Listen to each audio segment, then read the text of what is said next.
sea, cuentas cabales, amistades largas. Entonces, la anterior, pues ya quienes ya habían firmado, pues tenían asistencia, y quienes no firmaron en la clase de Lee William de la semana pasada, pues les queda la inasistencia, es lo que corresponde.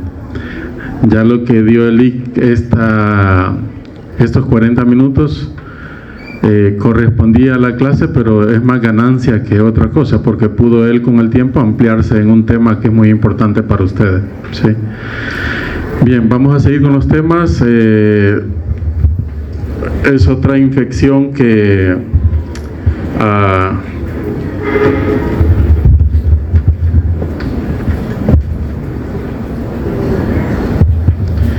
Rick Merino.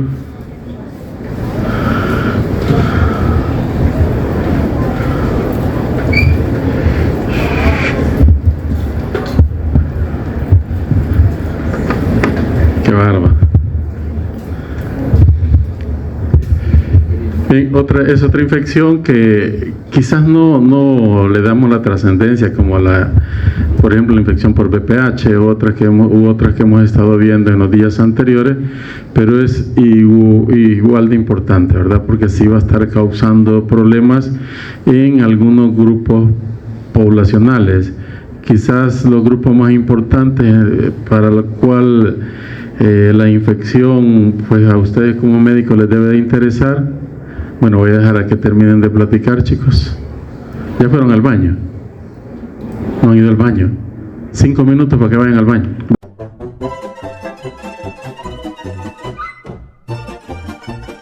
Bien, hoy sí, chicos. Fueron 5 minutos rápidos.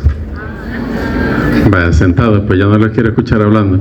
Entonces es una infección que es importante para ustedes como médicos en algunos grupos poblacionales, por ejemplo, personas que van a hacer o van a recibir trasplantes, ¿sí? O personas que van a ser donadores de órganos.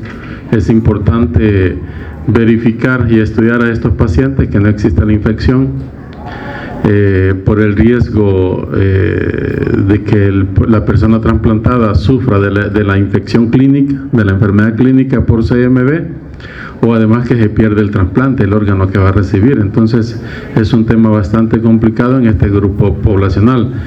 El otro grupo que es igual de importante es el grupo de neonatos, ¿sí? Por la infección congénita por citomegalovirus, que puede causar desde pérdida del producto hasta malformaciones congénitas o trastornos del desarrollo, es decir, tiene distintas facetas de afectación del recién nacido, la infección por CMV. Entonces es importante, igual que en la mujer embarazada o en el recién nacido, pues testeemos o estemos pendientes de alguna sintomatología que pueda ser compatible con la infección por citomegalovirus. Entonces el otro grupo de población muy importante, y quizás el tercer grupo que es igual de importante, son aquella población que está recibiendo tratamiento inmunosupresor, que en el caso de los que van a recibir trasplante lo reciben para no rechazar el órgano que van a recibir, pero igual otras enfermedades inflamatorias.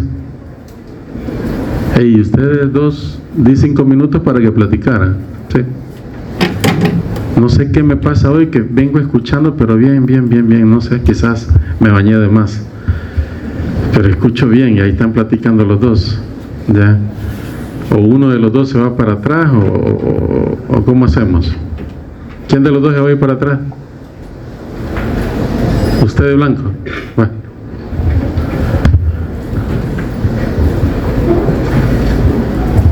¿Ya firmó la lista? Va, ok. Bien, Adalis, firma la lista, ¿oís? Cuando termine, ¿de acuerdo? Entonces, el otro grupo poblacional son esas personas que reciben tratamiento inmunosupresor y que pues esto debilita su sistema inmunológico. Y puede darse, si se recuerdan de la clase del ciclo pasado, puede darse una reactivación, porque todos estos, el citomegalovirus pertenece a qué grupo de virus, herpesvirus, y tienen la cualidad de quedarse en nosotros latentes, ¿verdad? Latentes de por vida. Sí, entonces puede darse en alguien que recibe tratamiento inmunosupresor una reactivación del virus y provocarnos la enfermedad. O puede haber una reinfección por el virus, ¿de acuerdo? Entonces, en pacientes que están con tratamiento inmunosupresor, igual puede darse este tipo de problemática. Y el cuarto grupo, que no es menos importante, son las personas con VIH. Sobre todo aquellas personas con VIH cuyo recuento de linfocitos TCD4 ya lo llevan a un estado de inmunosupresión, un recuento tan bajo que está en un estado de inmunosupresión, es decir, que ya está en la fase de síndrome de inmunodeficiencia adquirida, en la fase SIDA. Entonces, el citomegalovirus es uno de los virus que más provoca patologías en este grupo de población de VIH, ¿sí? Y es una de las patologías que también deben de tratar. Entonces, les doy este espectro de importancia de la infección porque es con lo que ustedes van a estar enfrentándose en su práctica clínica, ¿de acuerdo? Desde los que van a ser cirujanos hasta los que van a ser ginecobstetras, pediatras, neonatólogos, hasta los que van a ser infectólogos. Es decir, el citomegalovirus pues trasciende distintas facetas de la práctica clínica. Ya dijimos que es un herpes virus. ¿A cuál grupo pertenece? ¿Ah? Bien, me llega. Entonces, importante que es un virus de DNA. Es un virus que se va a incorporar al núcleo de la célula huésped y va a quedar latente, ¿sí? Va a quedar latente. Lo que cambia es el lugar de latencia de acuerdo a el tipo de herpes virus, ¿verdad? En el caso de CMV, ¿dónde queda latente? ¿Se acuerdan que el herpes simple, tipo 1, tipo 2, varicela zoster, queda en tejido neuronal? Pero en el caso de CMV, queda en tejido endocrino, órganos, ¿verdad? En distintos tejidos, ¿de acuerdo?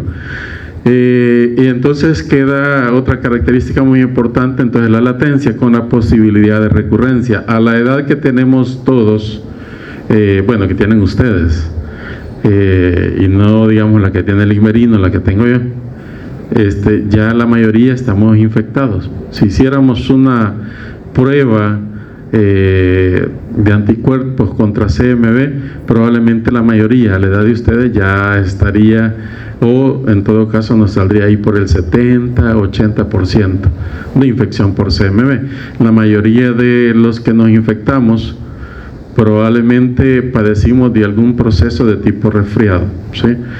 En el peor de los casos, un proceso tipo síndrome mononucleósido, ¿sí? Es lo más que nos pudo haber dado en la primera infección por citomegalovirus, que podía ir desde asintomática, pasando por un cuadro tipo resfriado común, hasta el espectro más complicado que pueda darse en la infección primaria por CMV, que es un síndrome mononucleósido, que autorresuelve y luego quedamos con la infección de por vida, ¿sí? Por lo que todos podríamos tener, o la gran mayoría podríamos tener el virus. ¿Qué pasó? Entonces, dada esa situación, pues entonces el virus circula en básicamente toda la población. Nunca vamos a ver brotes de CMV. A veces hay varios cuadros de CMV pues en nurserías cuando se han estudiado, en guarderías, pero no vamos a ver epidemia de citomegalovirus. No se relaciona con las estaciones, ¿ya? O sea, y normalmente lo vamos a adquirir durante la niñez, ¿sí? Durante la niñez. Esa seropositividad varía de acuerdo al tipo de país. En los países subdesarrollados, más rápido y a más temprana edad, todos vamos a estar infectados, ¿sí? Y en los países desarrollados, pues eso se tarda un poco más.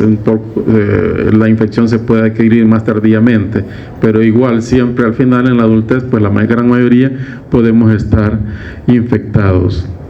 En países, por ejemplo, como Europa, Canadá, Estados Unidos, si medimos la seroprevalencia, vamos a ver que en los grupos de estrato socioeconómico más bajo, sí, la seroprevalencia es tan alta como del 90%. ¿ya? A temprana edad y en estratos socioeconómicos más altos, es decir, gente con más recursos, la seroprevalencia baja del 90 al 60, al 50%. Entonces, vean que de alguna forma está relacionado también con las condiciones socioeconómicas y por lo tanto de salubridad, hacinamiento, etcétera, ¿verdad? Limpieza. En pacientes con VIH, si tenemos 100 pacientes con VIH, el 100% de esos pacientes van a estar seropositivos a CMV. Siempre la infección va a estar ahí con ellos. ¿De acuerdo? ¿Cómo nos infectamos? La principal vía de transmisión es a través de secreciones respiratorias, ¿sí?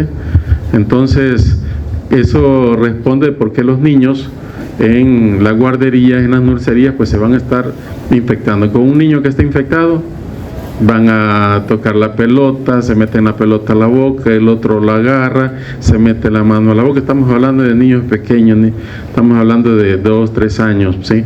Que juegan, que se echan saliva por todos lados, etcétera, etcétera. Entonces, por eso la principal forma de transmisión a través de secreciones se da en ese grupo poblacional.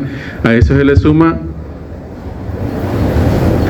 los cuidadores, las madres, que los besos, que los abrazos y todo, etcétera, etcétera. Entonces vean que el virus se transmite muy fácilmente.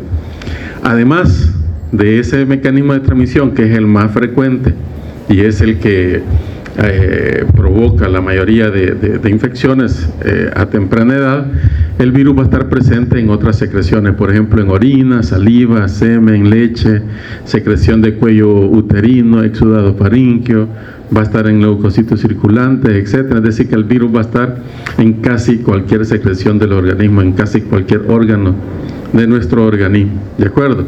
Entonces las posibilidades de transmisión son altas y variadas, ¿sí? Pero es a través de secreciones respiratorias y el virus va a entrar por la mucosa respiratoria u la mucosa oral, ¿de acuerdo?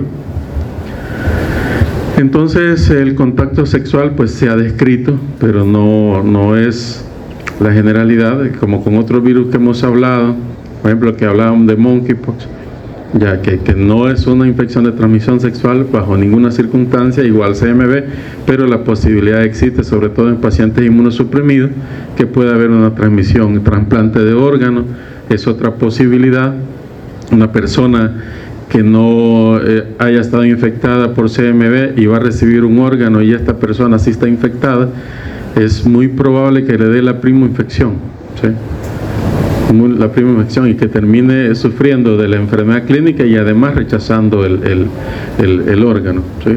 Transfusiones ya realmente no se hace en todas partes citomegalovirus para transfundir sangre. Hay un panel que se hace, pero no se hace un panel viral completo, y entonces existe la posibilidad de hasta un 3% que por medio de transfusiones pueda transmitirse el virus, ¿ya? Como les dije al principio, la mayoría nos podemos haber infectado. Probablemente la infección fue asintomática, pero puede darse el espectro clínico que ya les mencioné. Cuando un niño se infecta, puede quedar excretando, incluso ante la infección subclínica o asintomática, ese niño al ser infectado puede quedar excretando el virus durante semanas, meses y hasta años, ¿de acuerdo? Y poder seguir transmitiendo el virus a otros niños o a los adultos si es que no estuvieran infectados. Cuando se manifiesta la enfermedad en los grupos de población, pacientes con VIH, pacientes trasplantados o en neonatos, ¿sí?, la mortalidad puede ser alta, puede ser hasta el 30% de estas personas que sufren el cuadro clínico, de este neonato, de esta persona con VIH que sufre, la mortalidad puede llegar hasta ser un 30%, y es porque el virus provoca un daño, un efecto citopático en el tejido que está infectando, pues si esto conlleva al daño orgánico.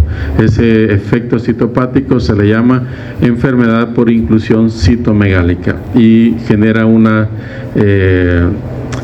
características histopatológicas que vamos a ver en la siguiente diapositiva. ¿Y ahí quién está sentada? Nadie, ahí. ¿Usted ahí? ¿Y tú? Ahí a la par de ella. ¿De acuerdo?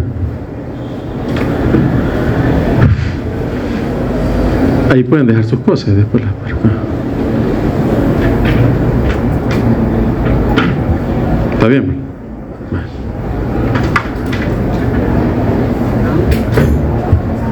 Okay, ahí hay espacio. Mira, ahí te generaron un espacio. Mira. ¿Alguien más no ve? Vaya, pase de para. Ya ven este día andamos. Lo que ustedes pidan. Hoy sí lo puedo hacer para acá. Ya no veo nada. Pues sí, aquí estoy hablando, pero no veo lo que. Hoy sí medio veo. Entonces, ese efecto citopático que provoca daño a los tejidos se puede observar, por ejemplo, si nosotros cultivamos el virus, por ejemplo, en fibroblastos humanos, en fibroblastos de escroto. Ya si infectamos esas células con citomegalovirus, podemos observar estas grandes células, ¿sí? Por eso se llaman células citomegálicas, ¿sí? Citomegálicas, que van a ver que tiene estas inclusiones intracitoplasmáticas, ¿sí? Y este núcleo agrandado y escaso citoplasma, ¿sí? Entonces ese es el efecto citopático característico que el citomegalovirus va a estar provocando en nuestros tejidos, ¿sí? Las células se van a agrandar, el citoplasma se va a volver escaso y el núcleo va a ser voluminoso, ¿sí? Y a esa célula se llama célula citomegálica. En general, este daño citopático es llamado enfermedad por inclusión citomegálica y es lo que provoca dañando los tejidos en el cual esté: tejido neuronal, tejido ocular, tejido gastrointestinal, ¿sí? Cualquier tipo de tejido, cualquier tipo de órgano que el virus esté dañando en ese momento, este efecto citopático va a terminar dañando ese tejido, ¿sí? Y pudiendo provocar la muerte de ese paciente. Entonces, básicamente esta es la base fisiopatogénica que provoca el virus, ¿sí? Ahí tienen una célula mayor aumento, que son células citomegálicas. Vean el citoplasma bien escaso y el núcleo prominente. Esta no es una célula normal, ¿sí?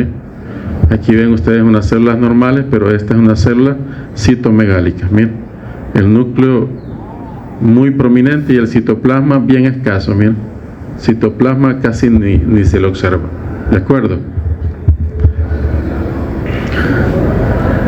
Entonces, ¿qué provoca entonces este daño, esta enfermedad por inclusión citomegálica en cada uno de los órganos que infecta? Bueno, va a provocar depresión de células T, que son específicas a la sensibilidad contra este virus.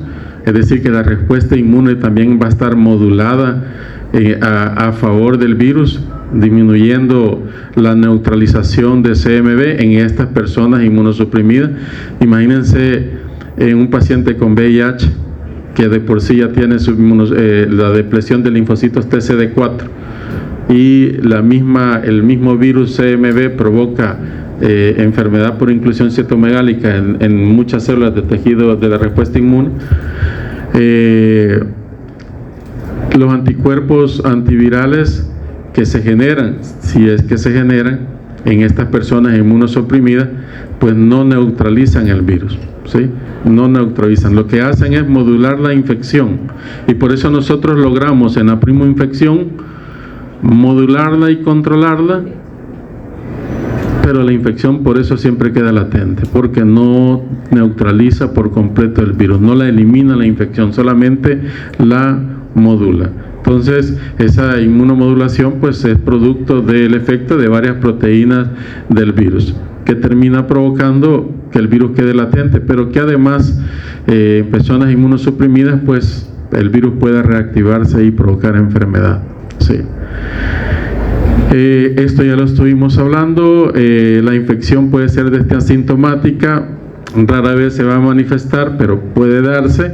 Si se da, pueden haber una infección subclínica, decaimiento, pérdida de apetito, malestar general, o puede llegar a ser un tipo resfriado, como les mencioné al principio, o en aquellas personas que, aunque son inmunocompetentes, tienen alguna predisposición, pueden terminar provocando un síndrome similar a mononucleosis infecciosa o síndrome mononucleósido, que en ese caso sí, la persona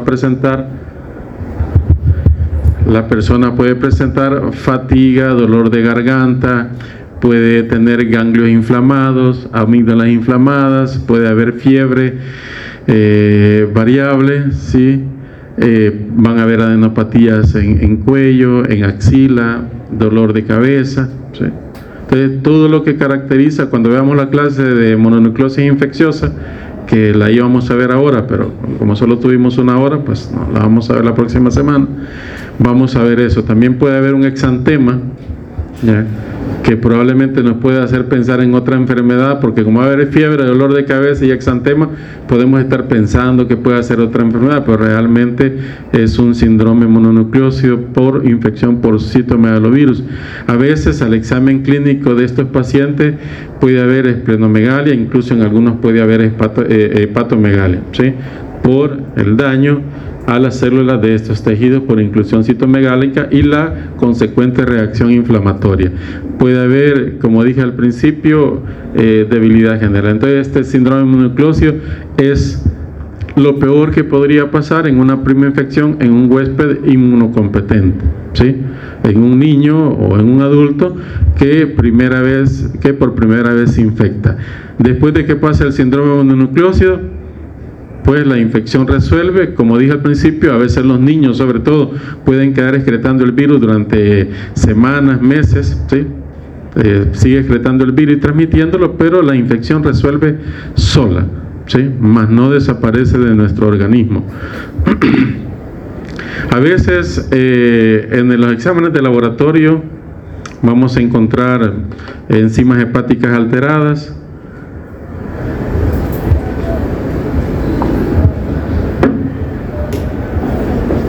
podemos encontrar linfocitosis. Ya cada vez que hay linfocitosis podemos pensar que hay una infección de tipo viral, pero no podemos generalizar.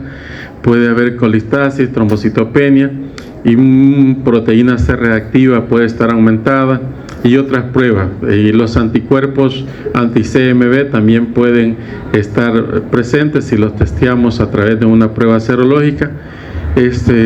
Sobre todo si detectamos IgM, podríamos decir que estamos ante una primo-infección, aunque el problema de la IgM en CMV es que dura varios meses y no podemos saber si la infección es reciente o es tardía. También podemos testear la IgG y ver cómo va aumentando, aunque estas dos pruebas son bastante inespecíficas y no nos ayudan mucho. Incluso es un tanto complicado utilizarlas, sobre todo en pacientes en neonatos, ¿de acuerdo?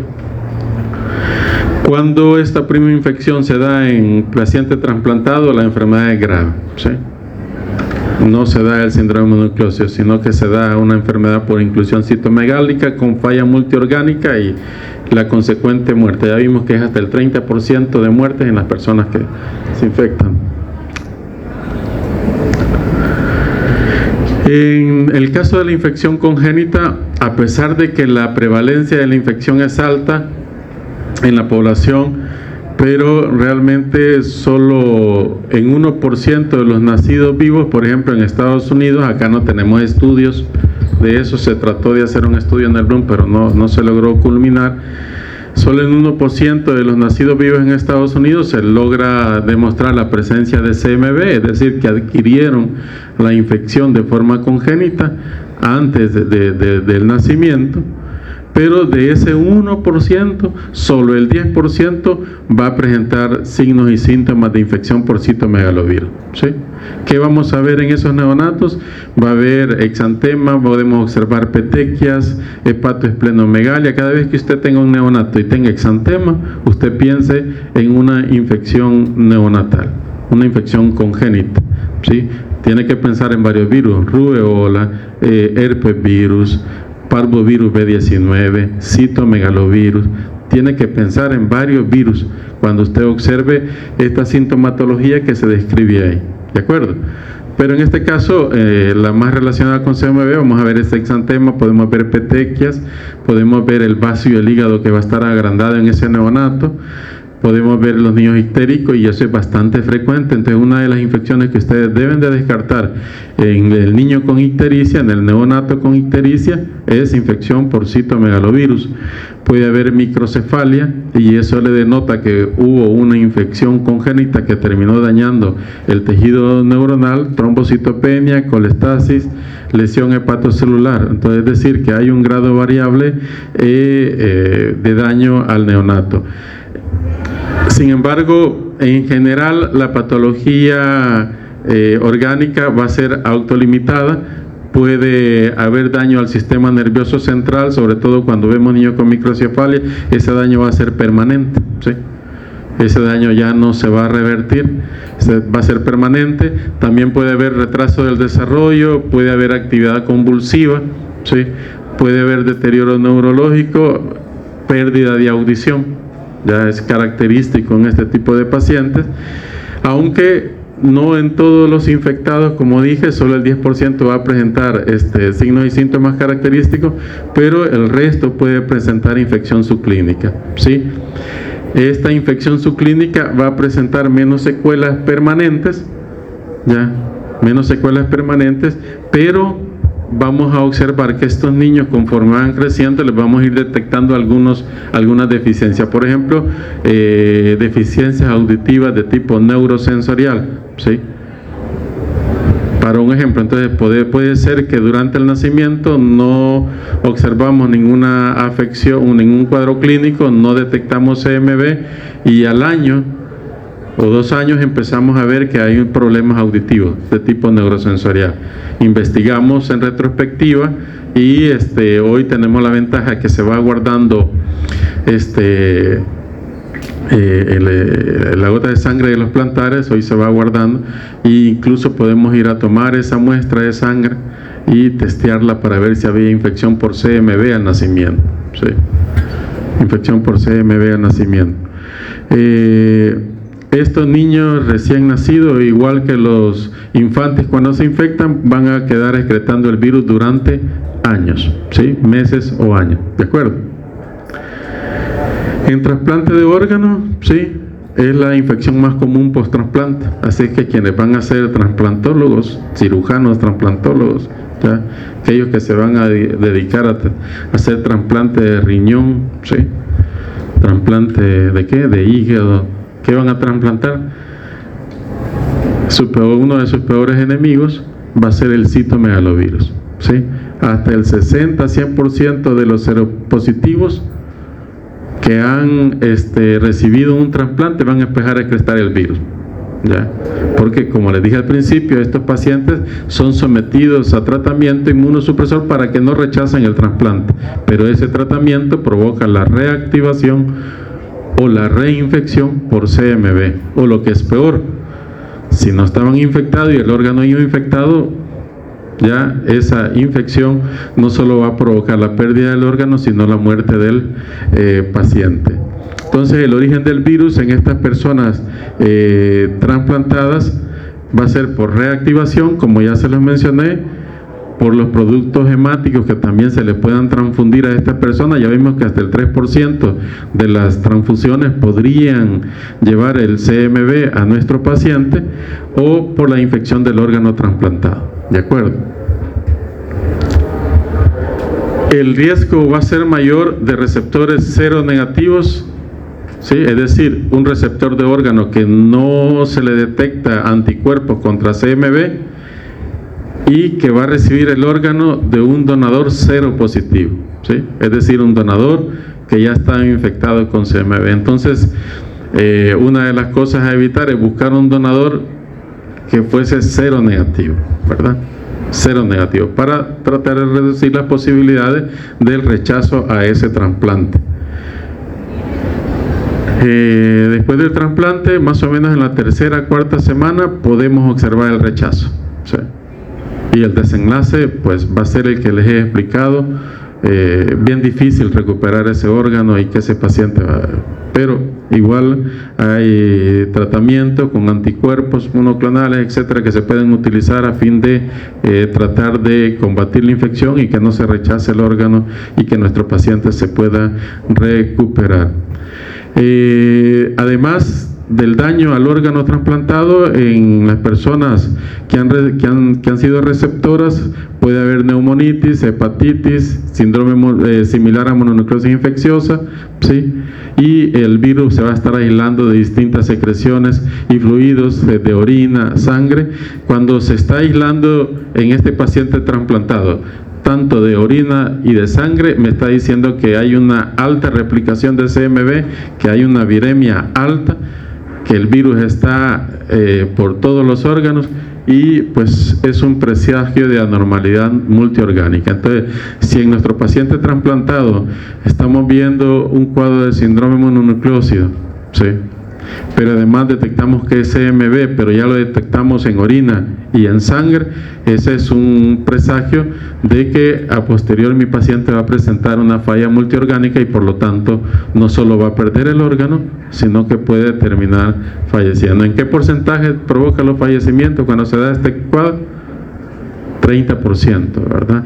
En el trasplantado probablemente este porcentaje es mucho mayor, ¿sí? Es mucho mayor.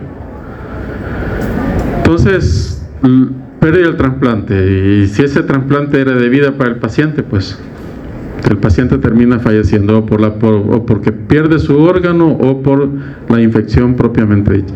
En VIH, como les dije al principio, es uno de los que en el 100% de pacientes con VIH va a estar presente, ¿sí? Y van a ver que en este grupo pues es causa muy importante de morbilidad y mortalidad. De hecho, en la década del 80 y 90 es uno de los virus que más causó fallecimientos por VIH. No, la muerte no era directamente por la infección por VIH, hacía su papel de inmunosuprimir, de generar la inmunodeficiencia, pero uno de los virus que más aprovechaba esto, sobre todo provocando afecciones neurológicas, oculares y a veces multiorgánicas, era citomegalovirus, ¿sí?, provocando alta morbilidad y mortalidad en estos pacientes.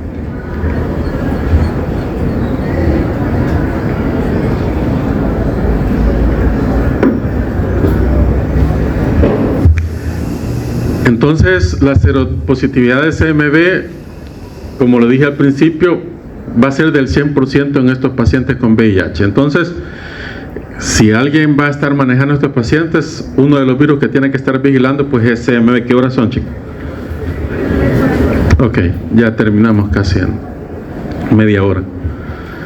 5 minutos. Entonces, ¿cuál es el origen del virus en las personas con VIH?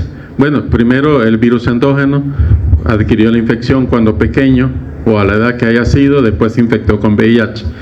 Normalmente pasa así, la primera infección por CMV va a ser antes que la infección por VIH. Entonces va a haber presencia de virus endógeno y cuando el paciente llegue, cuando veamos la clase de VIH-Sida, cuando el paciente llegue a los niveles de linfocitos TCD4 que causen una inmunosupresión suficiente como para que estos virus puedan superar la modulación que nuestro sistema inmune hace a favor de esa replicación viral, es decir, de mantener controlado, pues el virus empieza a replicarse libremente, ¿de acuerdo? La otra es el contacto frecuente con cepas reinfectantes de citomegalovirus, ¿sí? Entonces puede ser que la persona no solo esté infectada por CMV, sino que continúe manteniendo relaciones, ¿sí?, sin protección, ¿sí?, teniendo contacto con secreciones de otras personas que pueden estar infectadas con CMV, excretando el virus, ¿sí?, excretando el virus, y puedan reinfectarse con cepas diferentes a las que ya tenía, ¿de acuerdo? ¿Cuál es el producto de esa sindemia? Ya habíamos hablado que es sindemia, ¿verdad? ¿Sí o no? Sí, ¿verdad? No. Bueno, no. Bueno, realmente es un concepto epidemiológico en general que habla de cómo la infección por un patógeno potencia la infección por el otro y viceversa de manera general en la población, ¿sí? Un ejemplo de esta sindemia es, por ejemplo, la coinfección VIH-TB. Cómo la tuberculosis acelera la progresión del VIH hacia la fase SIDA y por lo tanto a complicar nuestro paciente, pero cómo también la inmunosupresión provocada por VIH complica más la presentación clínica de tuberculosis, generando cuadros menos típicos, cuadros atípicos de TB más graves y más complicados de tratar, ¿sí?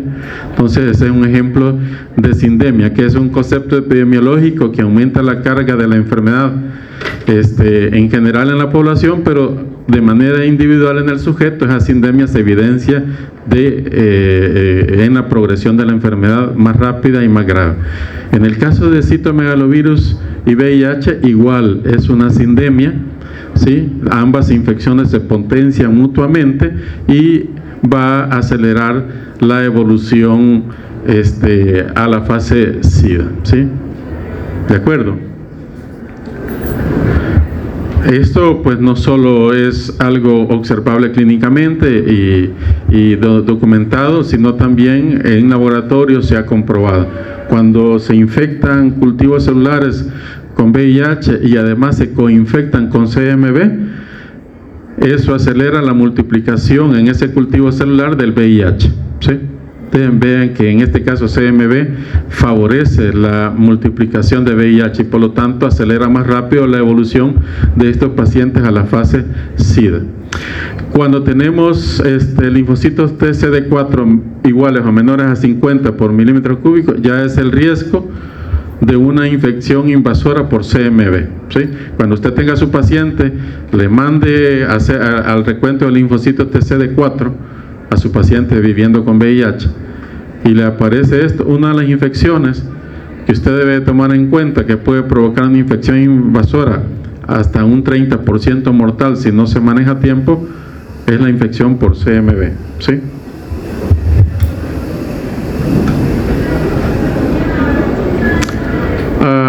Como les dije al principio, esa infección por CMV en el paciente con VIH igual va a afectar múltiples órganos, sistema nervioso central, gastrointestinal, sistema respiratorio. Ahí pueden observar ustedes una retinopatía en un paciente con VIH por una infección por CMV. ¿Cuál es el daño histológico que está en esos tejidos, independientemente de cuál órgano sea? Por aquí lo dijeron, inclusión citomegálica, ¿verdad? Entonces, esa enfermedad por inclusión citomegálica va a destruir los tejidos, va a destruir las células y puede afectar distintos órganos. Por ejemplo, en el sistema nervioso central podemos encontrar encefalopatías, algunas focales, otras difusas, mielopatías, neuropatías, podemos encontrar neumonitis, retinitis, pero también podemos encontrar afectado el sistema gastrointestinal, colitis, esofagitis, gastritis, ¿sí? Entonces todo esto va a acelerar, no solo permite la infección de CMV y la replicación alta, sino que acelera la propagación a un síndrome de inmunodeficiencia adquirida ya complicado, ¿sí? El diagnóstico lo podemos hacer a partir de muestras de fluidos, principalmente a partir de fluidos como orina, sangre, etcétera, ¿sí? Pero también lo podemos hacer a partir de biopsia. Por ejemplo, a partir de la biopsia de un órgano que vamos a trasplantar o de un órgano que está mostrando daño, podemos utilizarla como muestra para testear también CMV, pero normalmente va a ser a partir de fluidos. El gold estándar realmente para el diagnóstico de CMV es el cultivo celular, pero ese cultivo celular no se hace en el país para CMV. Es un cultivo bastante, no es complicado, pero sí laborioso, y estarlo haciendo para una persona pues conlleva bastantes recursos, aunque con el tema del derecho a la salud, pues todos tendríamos derecho, sobre todo los neonatos, de poder hacer un cultivo o tener acceso a un cultivo celular para CMV. ¿Por qué el gold estándar es el cultivo? Porque resulta ser que las pruebas serológicas, tanto IgM, IgG, pues no es que no sean del todo útiles, pero no nos ayudan a afinar el diagnóstico. Por ejemplo, en un neonato es importante determinar si la infección es congénita o la acaba de adquirir, ¿sí? Porque ¿dónde dijimos que se transmitía la infección? En las nurserías, ¿verdad? En las unidades de neonatos, etcétera. Entonces es importante que el niño, el recién nacido que tenemos ahí, determinemos si la infección es reciente o es una infección congénita que ya tenía varios meses de haberse infectado, ¿de acuerdo? Y entonces las pruebas serológicas no nos ayudan mucho. Primero porque la IgM pues va a estar presente, pero a veces dura más. Nosotros damos por sentado que la IgM sube cuando empieza a desaparecer, empieza a subir la IgM. Esa es la generalidad, pero para muchas infecciones virales eso no aplica. Sí, la IgM a veces se mantiene durante mucho más tiempo, entonces la vamos a estar detectando la IgM y vamos a estar detectando la IgG. Pues la IgM nosotros decíamos, infección aguda. Mentira, porque ya está la IgG y no sabemos qué tiempo tiene de estar la infección. Entonces, tiene un valor, por lo tanto, entonces limitado. ¿De acuerdo? Limitado. De las dos, quizás el que tiene más valor, pues es la IgM, que a pesar de que dura un poco más tiempo que para otras infecciones virales, sí me podría estar indicando que la infección es reciente, pero no me dice realmente cuándo. La otra forma que podemos hacer, que es igual que el cultivo, es la biología molecular, es decir, la PCR para CMV, a partir de fluidos, principalmente a partir de orina o de sangre, en pacientes neonatos, por ejemplo, ¿sí? En pacientes neonatos. Sí. Se me escapaba algo sobre la IgM, ¿sí? Sobre la IgM e incluso la IgG. En pacientes VIH, ¿cómo van a estar la respuesta de anticuerpos? ¿Sí? Otra muestra de que la serología de IgM e IgG pues no es tan útil. No es que no la vamos a utilizar, es una de las primeras herramientas que tenemos, pero los resultados deben de tomarse con suma cautela por todo esto. Entonces un paciente con VIH que me salga la IgM y la IgG negativo, no es muy fidedigno. Entonces la otra prueba a la par del cultivo que podría ayudarnos de forma certera a hacer el diagnóstico es la PCR, ¿sí? La PCR convencional a partir de fluido. Esto me va a estar indicando que el virus está presente en esa orina, ¿sí? Que el virus está presente en la sangre, ¿de acuerdo? Otra prueba que podemos hacer si no tuviéramos acceso a cultivo celular o PCR es el análisis de antigenemia, ¿sí? Que es una prueba en donde vamos a medir el antígeno, ¿sí? A partir de una muestra de sangre, y normalmente estos antígenos van a estar elevados antes que los anticuerpos, y por lo tanto me podría indicar la presencia de una infección viral y sobre todo de un cuadro agudo, pero tiene sus limitaciones. En el caso de citomegalovirus, la proteína o el antígeno que se detecta es la proteína PP65, que si se recuerdan en la clase del ciclo pasado es una proteína estructural de las proteínas tardías de CMV. Entonces este es uno de los antígenos que se detecta. La prueba de antigenemia no solo se utiliza para CMV, se utiliza para otras infecciones virales. Por ejemplo, para VIH podemos testear el antígeno P24 o proteína P24, que va a ser detectado mucho antes que se generen los anticuerpos, y por lo tanto podemos diagnosticar la infección antes de que esté una respuesta inmune de anticuerpos. Pero en el caso de CMV es útil, por ejemplo, en neonatos ya o en personas con trasplante de órganos, pero en personas con VIH o que estén muy inmunosuprimidas, por ejemplo, la antigenemia tiene la desventaja, en el caso de CMV, que el antígeno PP65 se detecta en los leucocitos, ¿sí? No se detecta libre, sino que se detecta el antígeno unido al leucocito. Entonces, si una persona está inmunosuprimida y tiene leucopenia, la prueba nos va a dar negativa, ¿sí?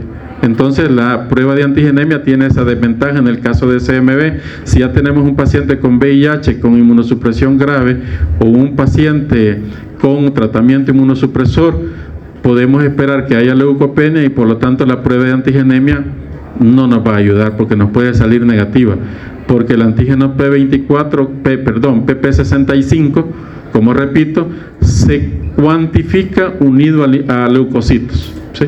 Y si los leucocitos están bajos, no vamos a poder cuantificar, vamos a tener un resultado falso negativo. Entonces regresamos que sí se vuelve una tercera alternativa, pero las principales alternativas de diagnóstico es el cultivo celular, la PCR, IgG, IgM con cautela, analizar toda la historia clínica del paciente y el análisis de antigenemia con esas prevenciones o desventajas que les he mencionado.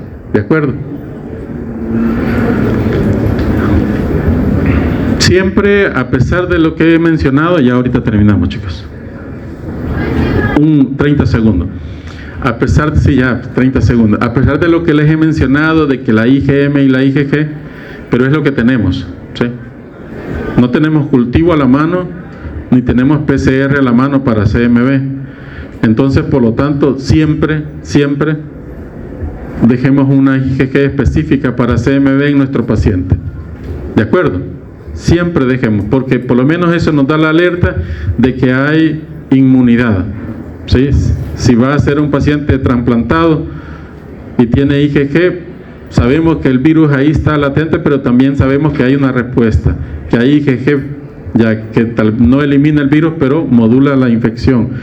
Igual hay vacuna con virus vivo atenuado, ¿sí? Hay inmunización con polipéptidos de CMV, pero estas no son vacunas generalizadas, sino que son esquemas bien puntuales para pacientes en particular.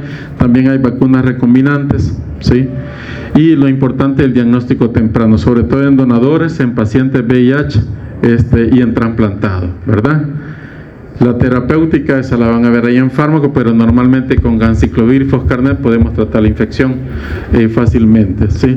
O con otros antivirales de segunda y tercera generación que ahí están, que ustedes ya los manejan muy bien. ¿Preguntas, chicos? ¿No hay preguntas? Vámonos para psicología. Gracias.